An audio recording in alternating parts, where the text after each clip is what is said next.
Assalamualaikum warahmatullahi wabarakatuh. Alhamdulillahirabbil alamin wassalatu wassalamu ala asyrofil anbiya'i wal mursalin sayyidina Muhammadin wa ala alihi wa ashabihi ajma'in. Amma ba'd. Pemirsa yang dirahmati Allah Subhanahu wa taala, alhamdulillah kita berjumpa kembali di pagi hari ini dalam acara Mata Air.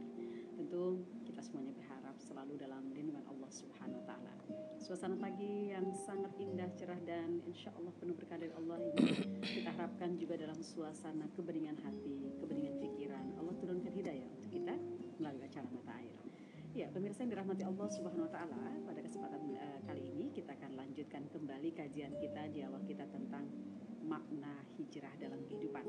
Ya, sejauh ini kita memahami hijrah adalah berpindah dari satu tempat ke tempat yang lain atau dari satu keadaan yang lain yang lebih baik. Nah, bagaimana kita memahami motivasi latar belakang hijrah yang dilakukan oleh Rasulullah Sallallahu Alaihi Wasallam, dan sudah hadir pagi kesempatan hari ini Ustadz Abdul Latif Khan yang akan menjelaskan kepada kita bagaimana motivasi dan memaknai hijrahnya yang dilakukan oleh Rasulullah Sallallahu Alaihi Wasallam. Ya, assalamualaikum warahmatullahi wabarakatuh. Waalaikumsalam warahmatullahi wabarakatuh. Senang sekali Ustadz, saya ketemu lagi dengan Ustadz di pagi hari ini ya, di kesempatan hari ini. Tentu menjumpai para pemirsa yang sangat cinta dengan program Mata Air nih Ustadz. Mata Air. Luar biasa apa yang disajikan oleh Ustadz Abdul Latif Khan ini memberikan sebuah wawasan kepada kita ya, memaknai hijrah dalam kehidupan. Ustadz, seperti juga beberapa waktu yang lalu kita awali bahwa hijrah, bicara tentang hijrah tentu terkait sekali dengan hijrahnya Rasulullah SAW sebagai awal peradaban ya, starting point dari awal peradaban Islam itu sendiri Ustaz ya. Nah, kemarin sudah dibahas ada beberapa pendekatan ya ketika kita bicara tentang hijrah. Mungkin Ustaz langsung bisa ulas untuk kita semua. Baik. Bismillahirrahmanirrahim. Ketika kita bicara hijrah, maka perspektif yang sudah kita urai sebenarnya kemarin ada 3 ya. Perspektif historis sedang dalam pembahasan kita, kemudian perspektif akidah, dan nanti ada perspektif fiqh dakwah dalam arti kata manhaj haroki, bahwa dalam setiap event-event sejarah itu ada pelajaran-pelajaran yang bisa kita ambil sekarang ini untuk kemudian kita mengulang kembali atau menggagas kembali atau membangun kembali peradaban Islam.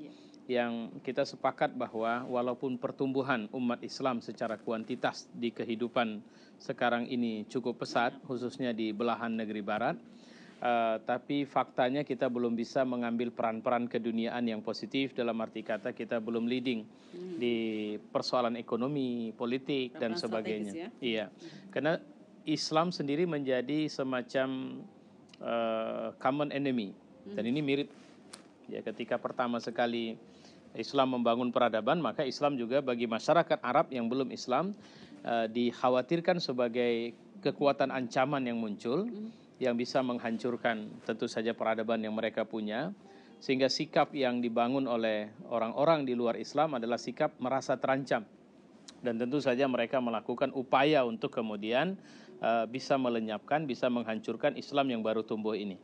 Rada mirip sih dengan sekarang, di mana kekuatan Islam sampai pada simbol-simbol yang sederhana seperti jilbab bagi perempuan itu juga dianggap sebagai ancaman, khususnya di negeri-negeri yang masyarakatnya sudah cerdas seperti Eropa, Amerika. Mereka tidak begitu senang dengan perempuan-perempuan yang menggunakan hijab, ya. Tapi saya perlu ingatkan bahwa hijab dalam makna yang seharusnya adalah dia datang dari keimanan, dia datang dari takwa, bukan sekedar sebuah model. Bukan sebuah tren yang kemudian karena sebab orang pakai jilbab, nah lantas kemudian ikut-ikutan, lebih kepada nilai seninya, bukan kepada nilai akidah yang seharusnya dibangun. Ya, jadi 3 perspektif yang sudah kita kaji, ini adalah perspektif yang sebenarnya saya ambil untuk menjadi pelajaran yang bisa kita sepakat atau bisa kita pakai bersama begitu. Nah, kemudian sebenarnya ketika mungkin kita melompat ya ke wilayah kalau dari sisi akidah mungkin kita belakangkan, kita masuk kepada dari sisi fiqh dakwah atau manhaj haroki. Karena terus terang sekarang kita butuh nih. Hari ini banyak orang yang kemudian mengatakan bahwa kita harus membelah, bahwa Nabi SAW dengan para sahabat dalam membangun peradaban itu tidak perlu lagi kita pelajari lebih jauh karena stylenya sudah berbeda, zaman juga sudah berbeda. Manusianya tapi berbeda nggak? Nah, itu yang selalu saya katakan. Manusia dengan karakternya di semua zaman tidak berbeda. Tidak akan beda. Bahkan ketika Adam alaihi salam diciptakan, dia sudah punya karakter yang sama dengan karakter kita. Fisik, postur kita saja yang mungkin terus-menerus mengalami penurunan, gitu kan.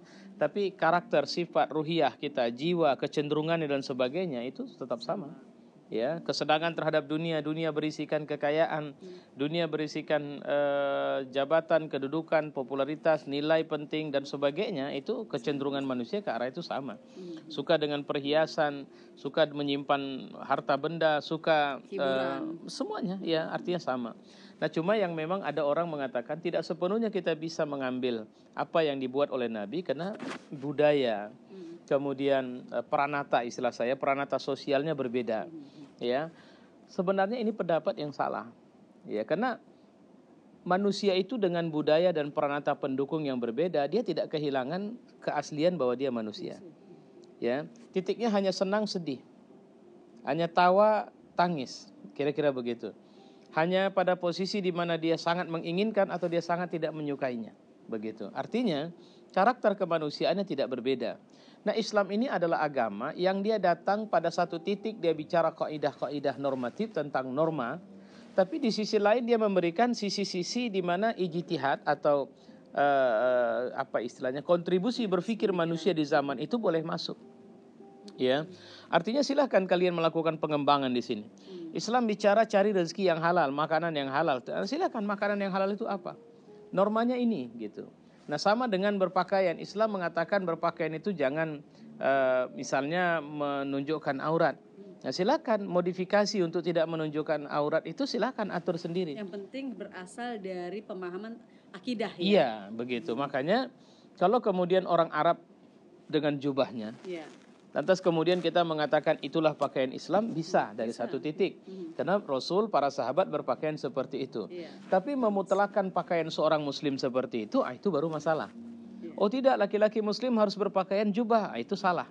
Kenapa? Karena sebab bahwa sebenarnya yang Islam adalah norma-norma, ajaran-ajaran yang sifatnya tidak bicara pada titik hal-hal yang teknis secara detail. Yang teknis dengan detail itu urusan manusia. Masih berkreasi. Iya, masih ada kontribusi berpikir, berkreasi dan sebagainya, silahkan. Tapi jangan keluar dari norma. Ya, artinya buat makanan yang manis, silahkan. Dari sumber apa, gula atau buah atau apa, madu dan sebagainya, silahkan. Tapi hasil akhirnya harus manis. Nah, kira-kira begitu di apanya. Nah, jadi di titik inilah sebenarnya kita harus membantah ketika ada orang mengatakan bahwa kita tidak penting lagi bicara hijrah. Karena kita tidak mungkin hijrah dari suatu tempat ke tempat yang lain. Masalah yang seperti ini sebenarnya tidak ada persoalan. Seorang bahkan dari satu rumah pindah ke rumah yang lain, ke kampung yang lain, masih mungkin saja. Saya ketika tinggal di satu komunitas masyarakat, masyarakatnya itu mungkin saja sudah tidak bisa, sudah lebih kuat ikut kepada budaya negatif.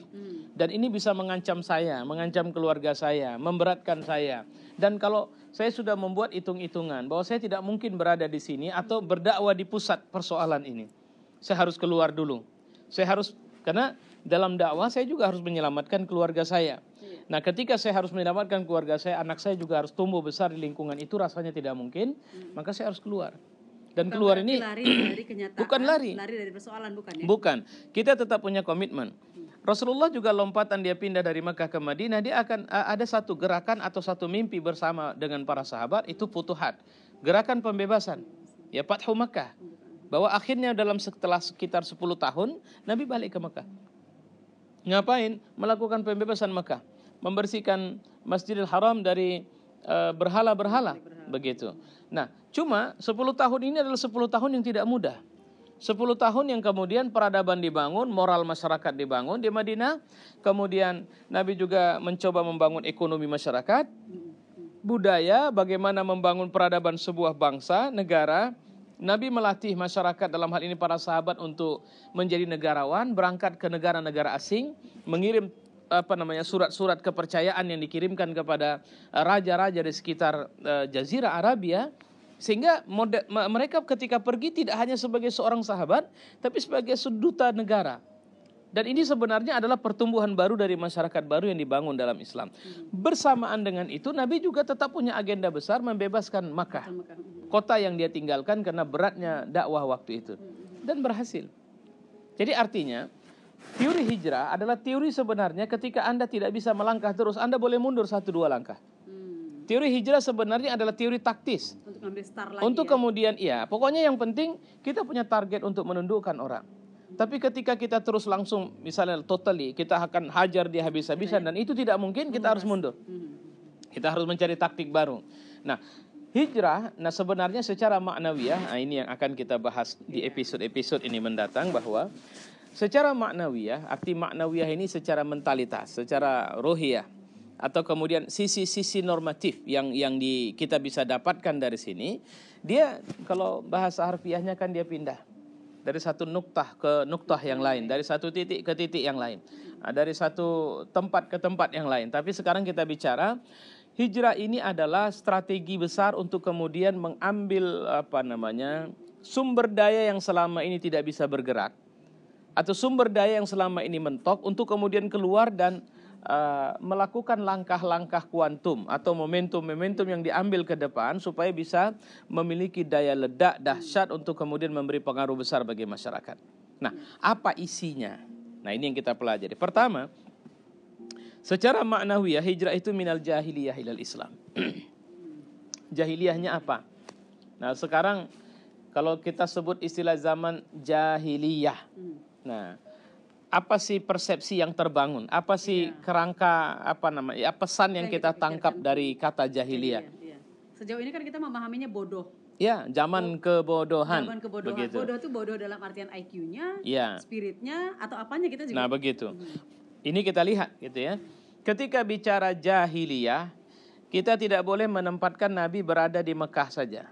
Artinya Nabi adalah seorang laki-laki yang lahir di Mekah, di tengah komunitas masyarakat jahiliyah. Pendekatan seperti ini akan menjadi pendekatan sempit, di mana mengira di luar Mekah masyarakatnya adalah masyarakat yang berperadaban. Padahal kita pergi ke Persia, kita menemukan ada raja yang menikahi anaknya sendiri. Kita pergi ke India, kita ketemu perempuan yang ketika suaminya meninggal, maka dia harus ikut dibakar bersama suaminya jika dia tidak ingin ikut terhina. Kita pergi ke Bizantium misalnya, atau ke masyarakat yang mewarisi peradaban Romawi dan Yunani, kita menemukan perempuan adalah simbol seks.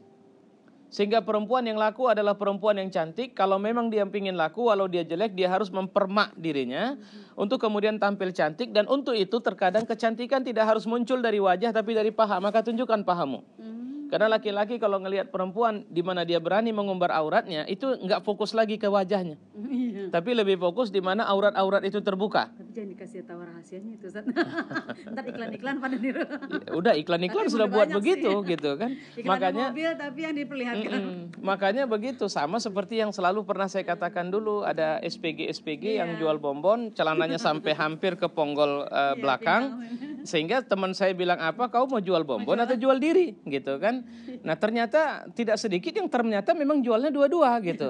Kalau bapak nggak mau bonbon, saya juga boleh gitu kan. Artinya kondisi yang seperti ini warisan dari peradaban itu. Nah di titik ini satu dari sisi penghargaan kepada perempuan.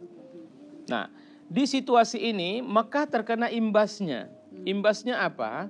Mereka tidak mau punya anak perempuan. Maka mereka bunuh anak perempuan mereka ketika tahu, ya syukur nggak ada USG dari dulu. Kalau ada mungkin digugurkan sebelum kelahiran. Tapi juga sangat tragis setelah kelahiran terjadi, ketahuan berjenis kelamin perempuan, maka mereka kubur. Dan kubur bukan bunuh dulu, tapi kubur hidup tutup. Itu adalah zaman, dan itu bukan perilaku yang anomali dari zaman itu. Itu adalah perilaku biasa. Istrimu sudah melahirkan, sudah anaknya, udah selesai kubur. Perempuannya, iya, udah biasa. Jadi bukan sesuatu, aduh kasihannya kenapa kau kubur hidup-hidup, tidak ada. Hal yang biasa. Itu dari sisi penghargaan kepada perempuan. Kita melihat itu. Kemudian, ekonomi bagaimana itu? Nah inilah mau saya satu-satu saya ceritakan ini kan. Ekonomi, nah masyarakat Arab Mekah, mereka pedagang. Jadi mereka adalah pedagang yang sifatnya barter, bukan barter ya, artinya beli dagangan ke luar negeri, kemudian dagang di dalam. Kenapa mereka berdagang? Salah satu yang mendesak mereka menjadi pedagang, Mekah sudah menjadi pusat tujuan ibadah dari sejak masa Nabi Allah Ibrahim alaihissalam. Ya tentu wajar dong kalau orang datang melakukan perjalanan ibadah, setelah pulang mereka belanja apa. Dan sampai sekarang itu masih seperti itu. Ya, bahwa Makkah menjadi tempat perdagangan di mana tujuan ziarah orang ziarah melakukan ibadah di Masjidil Haram, kemudian di Ka'bah, kemudian selesai pulang. Nah, cuma apa yang tidak ada di Mekah, segala buah ada di sana. Begitu. Dan itu sudah dijamin Allah Subhanahu wa taala dan merupakan tanda makbul dari doanya Nabi Allah Ibrahim alaihissalam. Cuma strategi atau pola bisnis masyarakat Mekah dalam hal berdagang biasa tidak ada persoalan, tapi mereka tidak punya tata aturan yang adil. Bagi mereka ketika bisa jual mahal, semahal apapun jual, satu. Kedua, mereka memakai sistem riba. Anda boleh utang tapi dilipat gandakan nanti jadi mekanisme riba. Dan kalau sekarang nggak jauh-jauh beda. Artinya polanya sebenarnya kalau kita melihat sekarang ekonomi kapitalis yang kita anut itu tidak bisa lepas dari sistem riba. Nyaris tidak bisa lepas. Saya bilang nyaris tidak bisa lepas untuk mengatakan memang ada sistem yang memang dia tidak memakai pola riba di dalamnya. Tapi Nabi SAW mengatakan bahwa di akhir zaman itu sulit. Orang yang tidak mau makan riba sekalipun bisa terkena asap dari riba itu sendiri. Nah, mekanisme kehidupan ekonomi kapitalis ini sudah dianut demikian lama oleh masyarakat Mekah. Dan ini mekanisme ekonomi yang sebenarnya sangat tidak disukai Islam karena sebab pemilik modal atau orang yang punya modal kuat saja yang bisa bertahan dan kemudian akan membelah masyarakat menjadi dua. Nah, kalau orang-orang sosialis bilang feodal proletar gitu. Artinya orang-orang punya, kalau feodal dalam teori sosialis dia bicara tentang tuan tanah. Kalau bahasa kita karena ada imbas film India tuan takur. Nah, kalau bahasa tuan takur itu tuan tanah lah itu. Istilahnya kena banyak tanahnya gitu kan. Jadi tuan-tuan tanah atau kemudian pemilik-pemilik modal yang akhirnya imbas dari sini juga muncul masyarakat dengan sistem piramida. Ini yang ketiga. Jadi sosial budaya mereka mengatur masyarakat dalam sistem kelas. Indonesia priai, santri, abangan. Itu piramida. Di mana para priai adalah orang-orang yang disebut memiliki kelas kebangsawanan, santri adalah mereka-mereka yang memiliki kelas karena sebab agamanya, baru abangan. Abangan ini adalah orang-orang bawah, kasta terendah dari budaya atau piramida sosial kita. Nah, masyarakat jahiliyah memang terjebak di situ. Dia bicara tentang para pemilik modal dan budak. Dia bicara tentang orang yang punya tanah dan orang yang jadi budak. Jadi intinya cuma seperti itu. Jadi tidak aneh kalau satu orang kelas sosialnya ditandai dengan banyaknya budak yang dia miliki.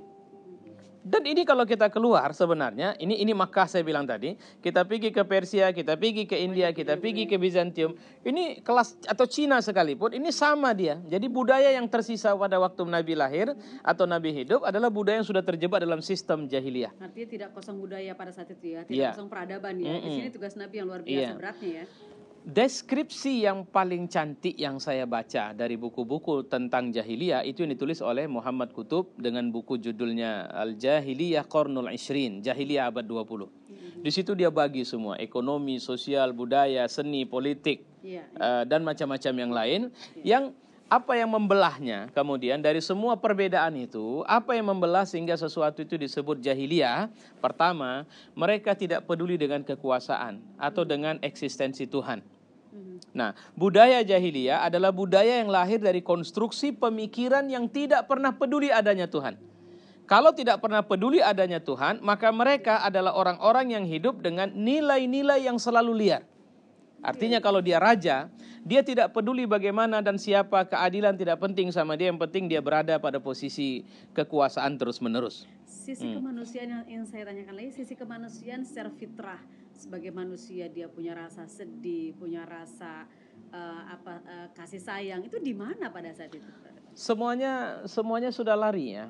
Jadi cara berpikir pemodal atau cara berpikir orang yang punya duit, bahwa kebahagiaan adalah ada pada duit. Kalau yang punya kekuasaan, kebahagiaan ada pada kekuasaan. Para budak, kebahagiaan adalah ketika dia mengatakan majikanku atau tuanku, dia baik samaku. Dia sudah merasa bahagia ketika tuannya memperlakukan dia lebih baik dari yang lain. Ada penghargaan khusus, maaf cakap, kemudian sampai pada tingkat, walaupun kemudian di era awal Islam itu dibenarkan.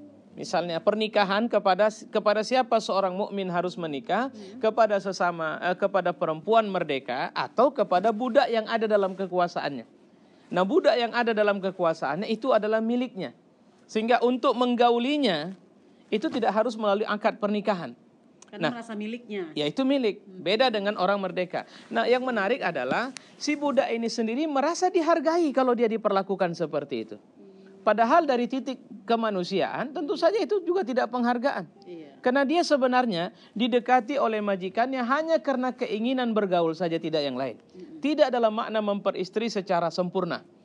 Sehingga anak yang lahir pun bukan anak yang kemudian merdeka, tapi separuh merdeka. Karena saham ayah yang merdeka dan ibu yang tidak merdeka, begitu. Era awal Islam ini masih kenapa? Ini karena membersihkan budaya, karat budaya ini bukan pekerjaan mudah. Nah, jadi di mana titik bahagia, di mana titik sedih dan sebagainya. Yang ada, nah makanya berlakulah sistem politik atau kehidupan homo homini lupus. Orang kuat menguasai yang lemah. Ya, Anda punya kekuatan, maka Anda bisa eksis. Kalau Anda tidak punya kekuatan, Anda tidak bisa eksis. Itulah yang kemudian berjalan. Dan kayaknya dunia kita sekarang seperti itu. Ya, Anda punya duit, maka Anda bisa bertahan. Kalau Anda tidak punya duit, maka Anda tidak bisa bertahan. Kalau Anda tidak punya duit, maka Anda harus mengurangi apa-apa yang bisa menguras uang Anda. Pertama, jangan punya anak banyak. Karena akan muncul itu. Nggak bisa. Kenapa tidak punya anak banyak? Apa istrimu bermasalah? Oh, bukan itu masalahnya. Jadi apa? Ya, kemampuan ekonomi saya lemah. Padahal Islam mengatakan anak itu ada atau tidak, banyak atau sedikit, itu urusan Allah. Karena rezekinya Allah yang atur, bukan kalian yang atur. Tapi kita tidak bisa pakai nilai Quran itu. Karena kita sudah kejebak dengan sistem ekonomi yang menganggap bahwa tidak bisa, Tuhan cuma cerita doang saja. Dia tidak pernah bantu kita secara langsung. Ya sudah, kita yang atur hidup kita. Kalau kita mau makan enak, kita harus kerja keras. Nah, itulah yang kemudian dibangun. Dan inilah nilai-nilai yang akhirnya berhadap-hadapan. Nah, ini yang kita harus hijrah. Ya, berhadap-hadapan dengan Islam yang Islam tidak seperti itu. Ya, nah ini bisa merusak kita sebenarnya. Oke. Banyak pesan-pesan yang terkandung di dalam kisah atau motivasi sejarah, motivasi hijrah yang dilakukan oleh Rasulullah seperti yang dijelaskan oleh Ustaz Abdul Latif Khan. Namun di sini tentu yang ingin kita perdalam lagi ketika karakter-karakter manusia di zaman jahiliyah yang tadi Ustaz sampaikan, bahwa sebenarnya karakter manusia itu tidak beda dengan dari dulu sampai sekarang. Namun kan di situ ada perjalanan di mana masuknya nilai-nilai Islam. Kenapa manusia tidak bisa berubah dengan adanya nilai-nilai agama apapun ya. Nah, nanti kita akan bahas Ustaz ya lebih lanjutnya di mana kita memposisikan diri sebagai manusia yang mempunyai aturan-aturan nilai agama sehingga kita tidak terjebak pada sejarah kembalinya lagi terulang lagi seperti karakter orang-orang jahiliyah zaman dulu. Saat nanti kita lanjutkan dan pemirsa tetaplah bersama kami. Esok kami akan hadir kembali pada jam yang sama. Terima kasih atas kebersamaan Anda. Selamat beraktivitas. Wallahul muwaffiq ila aqwamit thoriq. Wassalamualaikum warahmatullahi wabarakatuh. Waalaikumsalam warahmatullahi wabarakatuh.